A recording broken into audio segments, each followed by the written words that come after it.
Hello అండి, నమస్తే. ఇప్పుడు మాట్లాడేటువంటి టాపిక్ ఏంటంటే 2014లో మొట్టమొదటిసారిగా దేశానికి ప్రధానమంత్రి కావాలని ఆశతో ఉన్నటువంటి నరేంద్ర మోదీ అలివి కాని హామీలు, సాధ్యానికి సాధ్యమైనంత దూరమైనటువంటి హామీలన్నీ ఇచ్చి ఎలానో నరేంద్ర మోదీ ప్రధానమంత్రి అయ్యేటువంటి పనిచేశారు. సో ఆయన ఇచ్చినటువంటి హామీల్లో చాలా హామీలు ఉన్నాయి. మరి ముఖ్యంగా స్విస్ బ్యాంకుల్లో దాగున్నటువంటి ఇండియాకు సంబంధించినటువంటి నల్లధనాన్ని తీసుకొచ్చి ఇండియాలో ఉన్న ప్రతి బ్యాంక్ అకౌంట్ ఖాతాదారుడికి 15 లక్షలు వేస్తాననేసి, తర్వాత ఇన్ఫ్లేషన్ తగ్గిస్తాననేసి, రూపీ డాలర్ ఈక్వర్ చేస్తాననేసి, క్రూడ్ ఆయిల్ ప్రైసెస్ దారుణంగా పెరిగిపోయింది అమాంతంగా, దాన్ని తగ్గిస్తానని చెప్పారు. వీటన్నిటికంటే పాటు దేశంలో మరి ముఖ్యంగా యువత నిరుద్యోగంలో కొట్టిమిట్టాడుతుంది. ప్రతి సంవత్సరం నేను కానీ ప్రధానమంత్రిని అయితే దేశంలో ఉన్న యువతకి ప్రతి సంవత్సరానికి 2 కోట్ల ఉద్యోగాలు ఇస్తానని చెప్పేటువంటి ప్రయత్నం చేశారు. అయితే నరేంద్ర మోదీ ప్రధానమంత్రి అయిన తర్వాత ఈ 11 సంవత్సరాల్లో ఎన్ని కోట్ల మందికి ఉద్యోగాలు ఇచ్చారనేసి చిన్నపాటి రిపోర్ట్ అయితే బయటకు వచ్చే ప్రయత్నం చేసింది. ఆ రిపోర్ట్లో చెప్పింది ఏంటంటే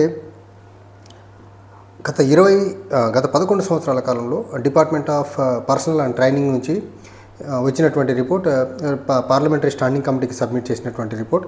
ఈ రిపోర్ట్ ప్రకారం గత 11 సంవత్సరాల కాలంలో నరేంద్ర మోదీ అఫీషియల్గా గవర్నమెంట్ ఉద్యోగాలు ప్రొవైడ్ చేసింది ఎంత అంటే జస్ట్ 22 లక్షలు మాత్రమే.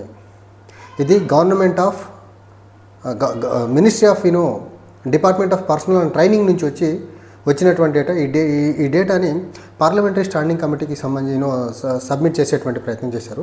నరేంద్ర మోదీ చెప్పినటువంటి సంవత్సరానికి 2 కోట్లు అండ్ 11 సంవత్సరాలకి 22 కోట్ల ఉద్యోగాలు ఎక్కడ, ఇచ్చినటువంటి జస్ట్ 22 లక్షల ఉద్యోగాలు ఎక్కడ అంటే నరేంద్ర మోదీ తను ఇచ్చినటువంటి వన్ ఆఫ్ ద ప్రెస్టీజియస్ హామీ, మరి ముఖ్యంగా దేశంలో ఉన్నటువంటి యువత యొక్క ఎన్నో జీవితాలను మార్చేటువంటి ఏదైతే ఎంప్లాయ్మెంట్ ఉందో ఆ ఎంప్లాయ్మెంట్ సంవత్సరానికి 2 కోట్ల ఉద్యోగాలు ఇస్తానని చెప్పి అధికారంలోకి వచ్చినటువంటి నరేంద్ర మోదీ 11 సంవత్సరాల్లో కలిపి 22 లక్షలు ఇచ్చే 22 కోట్ల ఉద్యోగాలు ఇవ్వాల్సిన దగ్గర 22 లక్షల ఉద్యోగాలు ఇచ్చి చేతులు దులుపుకొని ఇచ్చినటువంటి హామీ గురించి ఏమాత్రం ఎక్కడ ప్రస్తావన లేకుండా, అది మీడియాలో అవనివ్వండి, పొలిటికల్ సర్కిల్లో అవనివ్వండి, ఎక్కడ కానీ చిన్నపాటి దాని మీద చర్చ కూడా లేకుండా నరేంద్ర మోదీ గారు పాలన చేస్తున్న విధానం ఏదైతే ఉందో ఆయన ఇచ్చినటువంటి హామీని ఎక్కడ నిలబెట్టుకోకుండా ఎంత సక్సెస్ఫుల్గా ప్రజల్ని 11 సంవత్సరాలుగా మోసం చేసుకుంటూ వెళ్తున్నారు చూడండి. పోనీ సంవత్సరానికి 2 కోట్ల ఉద్యోగాలు 11 సంవత్సరాలు కలిపితే 22 కోట్ల ఉద్యోగాలు పక్కన పెడితే కనీసం ఫస్ట్ టెన్యూర్ 2014 నుంచి 2019 మధ్య కాలంలో చూసుకున్న ఆ ఫస్ట్ టెన్యూర్లో ప్రధానమంత్రి అయిన సంవత్సరానికి 2 కోట్ల ఉద్యోగాలు ఇచ్చినా కానీ 10 కోట్ల ఉద్యోగాలు ఇవ్వాలి.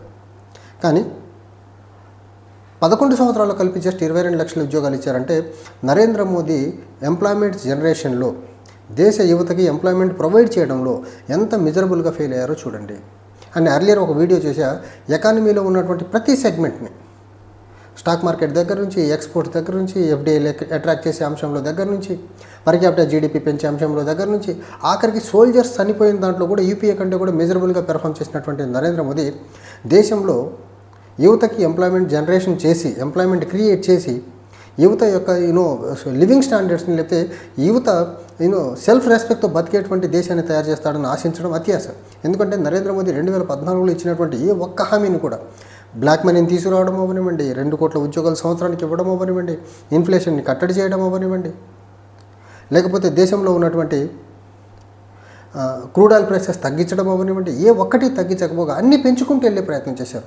ఈరోజు ఇండియాలో ఐఎల్ఓ రిపోర్ట్ ప్రకారం మనం చూసుకుంటే ఈరోజు 100 మంది యువతలో 83 మంది యువత నిరుద్యోగంతో రోడ్ల మీద తిరుగుతున్నటువంటి పరిస్థితి.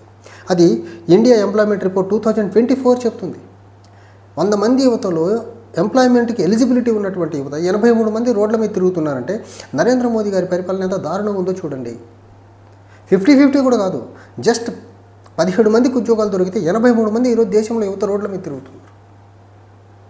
దీని గురించి ఎక్కడ ప్రస్తావన కూడా రాకుండా చాలా జాగ్రత్త పడుతున్నారు. మీడియాలో దేశంలో ఉన్నటువంటి నిరుద్యోగ సమస్య మీద, దేశంలో ఉన్నటువంటి ఇన్ఫ్లేషన్ మీద, దేశంలో ఉన్నటువంటి ఎకానమీకి గ్రోత్ రేట్ స్లగ్గిష్ ఏదైతే ఉందో, ఆల్మోస్ట్ నరేంద్ర మోదీ ప్రధానమంత్రి అయిన దగ్గర నుంచి ఏ ఒక్క సంవత్సరం కూడా Indian economic growth rate average 8% కంటే ఎక్కువ వెళ్ళలేదు. సో ఈ అంశాల మీద ఎక్కడ కానీ చర్చకు రాకుండా నరేంద్ర మోదీ మీడియా మొత్తాన్ని తన కబంధ హస్తాల్లో పెట్టుకొని చాలా సక్సెస్ఫుల్గా దేశ ప్రజలకు నిజాలు తెలియకుండా, అది economic growth rate point of వ్యూలో అవనివ్వండి, ఎంప్లాయ్మెంట్ జనరేషన్లో అవనివ్వండి, లేకపోతే పేదరికం పెరిగే దాంట్లో అవనివ్వండి, ఏ అంశమైనా తీసుకోండి, నిజమైన విషయాలు దేశంలో ప్రజలకు తెలియకుండా డేటా మొత్తాన్ని డిస్టార్ట్ చేసి, డేటా మొత్తాన్ని మిస్లీడ్ చేసి, మిస్కాలిక్యులేషన్ చేయించి దేశంలో ఒక ఫేక్ ప్రాపగాండాతో గత 11 సంవత్సరాలుగా దేశంలో ఆయన ప్రధానమంత్రిగా కొనసాగుతున్నారు. నాకు తెలిసి ఇండిపెండెంట్ ఇండియాలో ఇంత దౌర్భాగ్యంగా 100 మంది యువతలో 83 మంది యువత ఉద్యోగాలు లేకుండా రోడ్డు మీద తిరుగుతున్నటువంటి దేశాన్ని గత 75 సంవత్సరాలు ఏ ప్రధానమంత్రి గారు చేసి ఉండరు.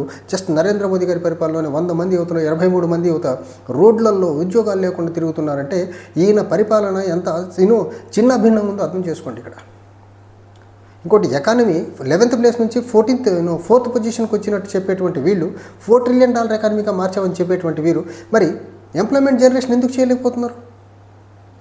ఎందుకు 183 మంది యువకులు రోడ్ల మీద ఉద్యోగాలు లేకుండా తిరుగుతున్నారు? ఈరోజు 45 years highest rate of unemployment ఇండియాలో ఎందుకు ఉంది? ఇండియన్ ఎకానమీ 11th ప్లేస్ నుంచి 4th పొజిషన్కి వచ్చిందంటే అదే ప్రపోర్షన్లో ఎంప్లాయ్మెంట్ జనరేషన్ పెరగాలి కదా, లివింగ్ స్టాండర్డ్స్ పెరగాలి కదా. లివింగ్ స్టాండర్డ్స్ పెరగలేదు, ఎంప్లాయ్మెంట్ జనరేషన్ లేదు. ఎంప్లాయ్మెంట్ జనరేషన్ 11 సంవత్సరాల్లో కలిపి 22 లక్షల మందికి ఉద్యోగాలు ఇచ్చారు. మరి ఎకానమీ 4th పొజిషన్కి వచ్చి దేశంలో ఎవరికి మేలు జరుగుతూ ఉంది? ఇచ్చినటువంటి హామీల్లో ఒక్క హామీ కూడా ఇంప్లిమెంట్ చేయనటువంటి దేశ ప్రధాని ఎవరైనా ఉన్నారంటే డెఫినెట్గా అది నరేంద్ర మోదీ గారు అని 100% చెప్పచ్చు. 22 కోట్ల ఉద్యోగాలు ఇవ్వాల్సిన దగ్గర పోనీ ఫస్ట్ 10 yearsలో ఫస్ట్ 5 yearsలో 10 కోట్ల ఉద్యోగాలు ఇవ్వాల్సినటువంటి నరేంద్ర మోదీ గారు 11 సంవత్సరాల్లో కలిపి 22 లక్షల ఉద్యోగాలు ఇచ్చారంటే నాకు తెలిసి ఇండిపెండెంట్ ఇండియాలో ఇంత దౌర్భాగ్యమైనటువంటి ఎంప్లాయ్మెంట్ జనరేట్ చేసినటువంటి ప్రధానమంత్రి దేశ చరిత్రలో ఎవరూ లేరని మాత్రం చాలా క్లియర్గా చెప్పచ్చు. అండ్ ఇంకో పక్క మనం చూసుకుంటే ఇండియాలో జాబ్లెస్నెస్ అమాంతంగా పెరుగుతూ ఉంది, ఇన్ఫ్లేషన్ అమాంతంగా పెరుగుతూ ఉంది, ఎకనామిక్ గ్రోత్ రేట్ ఏమో పడిపోతుంటూ వస్తుంది. స్టిల్ ఈ అంశాల మీద నరేంద్ర మోదీ ఎక్కడ ఒక చిన్నపాటి మాట మాట్లాడకుండా దేశంలో హిందూ ముస్లిం రాజకీయాలు, కుల మతాల రాజకీయాలు అండ్ దేశంలో ఏదైనా ఇష్యూ వస్తే విదేశాల మీదకి నెట్టేసి కాలయాపన చేస్తున్న విధానం ఏదైతే ఉందో ఒక రెస్పాన్సిబుల్ ప్రైమ్ మినిస్టర్గా లేకపోతే దేశంలో యువతకి ఒక బాధ్యతాయుతమైనటువంటి భవిష్యత్తుని ఇవ్వాలనేటువంటి ఉద్దేశంతో నరేంద్ర మోదీ పనిచేస్తున్నట్లయితే ఎక్కడ కనపడట్లేదు. అండ్ దేశంలో ఈ ఇంత అన్ఎంప్లాయ్మెంట్ అమాంతంగా పెరిగినా కానీ అపోజిషన్ పార్టీల నుంచి ప్రాపర్గా ఈ ఇష్యూని టేకప్ చేయకపోవడం ఒకటి. అండ్ ఈ అన్ఎంప్లాయ్మెంట్ ఇష్యూ ఒక్కదాంతో ప్రభుత్వం పడిపోక నరేంద్ర మోదీ కంటిన్యూస్గా గెలుచుకుంటూ వస్తున్నారు. నరేంద్ర మోదీ ఓడిపోవాలి, బీజేపీ ఓడిపోయాలి, లేకపోతే దేశంలో ఉద్యోగ కల్పన జరగాలి అంటే ఈ ప్రభుత్వం పడిపోవాలి అంటే జస్ట్ అన్ఎంప్లాయ్మెంట్ ఇష్యూ ఒక ఇష్యూ మీద మాట్లాడితే ఇక్కడ నరేంద్ర మోదీ ప్రభుత్వం ఓడిపోయేదానికి ఆస్కారం లేదు. ఎందుకంటే నరేంద్ర మోదీ వెనకాతలో ఉన్నటువంటి RSS వాళ్ళ ఇన్ఫ్లుయెన్స్ ఆన్ సొసైటీ చాలా అమాంతంగా ఉంది. కాబట్టి ఈ పర్టికులర్ అన్ఎంప్లాయ్మెంట్ ఇష్యూ అవనివ్వండి లేకపోతే 2014 నుంచి ఇప్పటి వరకు నరేంద్ర మోదీ దేశ ప్రజలకు ఇచ్చినటువంటి అబద్ధ హామీలు ఏవైతే ఉన్నాయో అది రూపీ డాలర్ ఈక్వల్ చేస్తాను అని చెప్పిన అంశం అవనివ్వండి, లేకపోతే బ్లాక్ మనీ తీసుకొస్తానన్న విధానం అవనివ్వండి, ఇన్ఫ్లేషన్ని కట్టడి చేస్తానన్నది అవనివ్వండి, ఉద్యోగ కల్పన అవనివ్వండి, లేకపోతే నేషనల్ సెక్యూరిటీని కాపాడుతా భారతదేశంలో నేను ప్రధానమంత్రిగా ఉన్న రోజులు ఉగ్రవాదులు దాడులు జరగవని చెప్పిన తర్వాత ఆఖరికి పాకిస్తాన్కి సంబంధించినటువంటి ఉగ్రవాదులు సైనికుల మీద తెగబడి కాల్పులు జరుపుతున్న విధానం, సైనికులను చంపుతున్న విధానం ఏదైతే ఉందో వీటన్నిటిలో పబ్లిక్లో ఒక మొబిలైజేషన్, పబ్లిక్ డిస్కోర్స్లో చేంజ్ తీసుకురాకుండా ఈ నరేంద్ర మోదీ యొక్క అబద్ధ పరిపాలన అంతం చేయడం అంత ఈజీ అయితే కాని పని అని చాలా ప్రస్ఫుటంగా అర్థమవుతుంది. అండ్ మోదీ మాట మీద నిలబట్టు గత 11 సంవత్సరాల్లో ఇచ్చినటువంటి ఏ ఒక్క హామీ స్మార్ట్ సిటీస్ దగ్గర నుంచి మొదలుకొని బ్లాక్ మనీ దగ్గర నుంచి మొదలుకొని ఎంప్లాయ్మెంట్ జనరేషన్ నుంచి మొదలుకొని ఏ హామీ అన్నా తీసుకోండి, ఒక్క హామీని కూడా ఆయన ఫుల్ఫిల్ చేసిన దాఖలాలు అయితే ఎక్కడ లేదు. ఆయన చేస్తుందల్లా ఒకటే ఫేక్ ప్రాపగండా, డేటాని హైడ్ చేయడం, రియల్ డేటాని హైడ్ చేయడం, ఫేక్ డేటానేమో ఫేక్ డేటాతో ప్రాపగండా చేయడం అండ్ ఉన్నటువంటి డేటా మొత్తాన్ని డిస్టార్ట్ చేసేసి దేశ ప్రజల్ని నిత్యం అబద్ధాలతో ముంచి పరిపాలన సాగించేటువంటి ప్రయత్నం నరేంద్ర మోదీ గత 11 సంవత్సరాలుగా చాలా సక్సెస్ఫుల్గా చేస్తున్నారు. అండ్ ఈ నరేంద్ర మోదీ గ్లోబల్ లీడర్గా ఎమర్జ్ అయ్యి ఇండియా విశ్వగురువుగా మారుతుందని చెప్తున్నారు. 11 సంవత్సరాల్లో 22 లక్షల ఉద్యోగాలు క్రియేట్ చేసినటువంటి వ్యక్తి దేశాన్ని విశ్వగురువుగా మారుస్తాడు, లేకపోతే దేశాన్ని ఒక పవర్ఫుల్ ఎకానమీగా మారుస్తాడంటే మాత్రం నిజంగా అది పగటి కలల కంటమే. Thank you.